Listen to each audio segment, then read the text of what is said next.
Assalamualaikum warahmatullahi wabarakatuh. Perkenalkan, nama saya Himawan Andrian Satria Putra dari kelompok 2, ahli pertama Pranata Komputer, Dinas Pariwisata, Pemuda, dan Olahraga Kabupaten Indramayu. Dinas Pariwisata, Pemuda, dan Olahraga Kabupaten Indramayu bertempat di Jalan Gatot Subroto, nomor 4, Kelurahan Karanganyar, Indramayu. Visi misi dari Dinas Pariwisata, Pemuda, dan Olahraga. Visi: terwujudnya Kabupaten Indramayu yang religius, maju, mandiri, sejahtera melalui pemberdayaan sektor pemuda dan olahraga, serta pengembangan budaya daerah dalam mendukung tercapainya Kabupaten Indramayu sebagai daerah tujuan wisata di Jawa Barat. Untuk misi, yang pertama, meningkatkan kualitas produk dan terselenggaranya standarisasi. Yang kedua, pelayanan prima. Yang ketiga, meningkatkan sadar wisata serta sadar berolahraga di seluruh lapisan masyarakat. Yang keempat, meningkatkan kegiatan promosi pariwisata yang didukung oleh SDM dan informasi yang handal.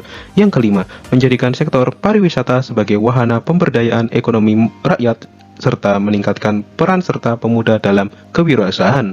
Yang keenam, mewujudkan sektor pariwisata dan sarana prasarana olahraga sebagai salah satu andalan yang mampu mendongkrak PAD. Yang terakhir, meningkatkan kualitas SDM melalui potensi olahraga dan peran serta pemuda.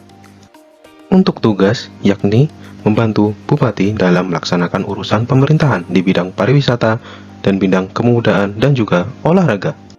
Untuk fungsi, yang pertama merupakan perumusan kebijakan teknis di bidang pariwisata dan bidang kepemudaan serta olahraga. Yang kedua, pelaksana kebijakan di bidang pariwisata dan bidang kepemudaan serta olahraga. Yang ketiga, pelaksana administrasi bidang pariwisata dan bidang kepemudaan dan serta olahraga. Yang keempat, pelaksana pengelolaan UPTD. Yang terakhir, pelaksana fungsi lain yang diberikan oleh Bupati terkait dengan tugas dan serta fungsinya.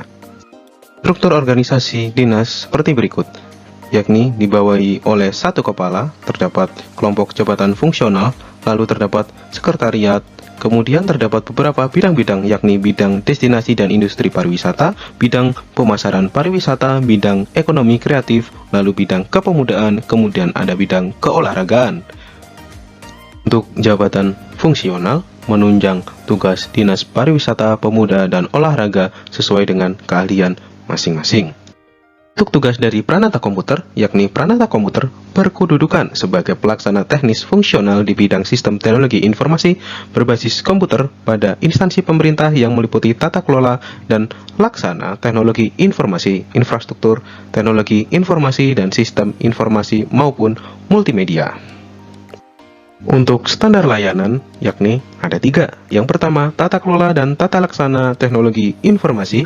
Yang kedua, infrastruktur teknologi informasi. Yang ketiga, sistem informasi dan multimedia.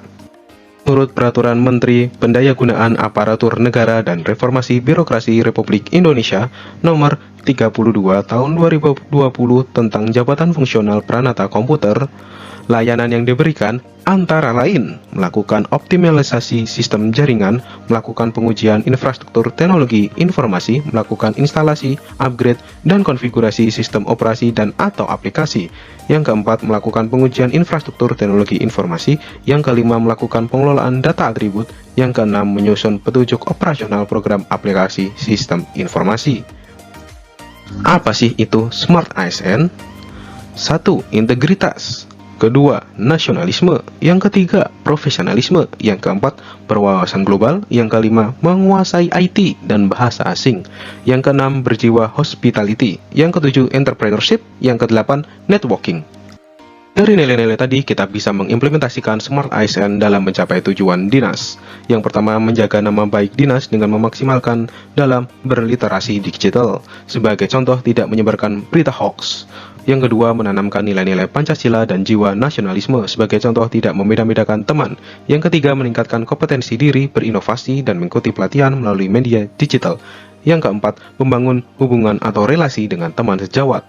Yang kelima, meningkatkan kemampuan dalam menggunakan bahasa asing sebagai contoh pelatihan bahasa asing.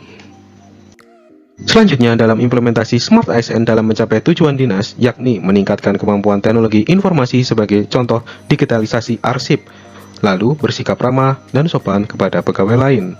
Kemudian mengembangkan jiwa entrepreneurship, yakni berjiwa kewirausahaan yang ditandai dengan dimilikinya keberanian, kreativitas, inovatif, pantang menyerah, dan cerdas dalam menangkap dan menciptakan peluang serta rasa tanggung jawab. Yang terakhir, meningkatkan pengetahuan dengan memanfaatkan media digital. Sekian video dari saya, kurang lebihnya mohon maaf. Terima kasih. Wassalamualaikum warahmatullahi wabarakatuh.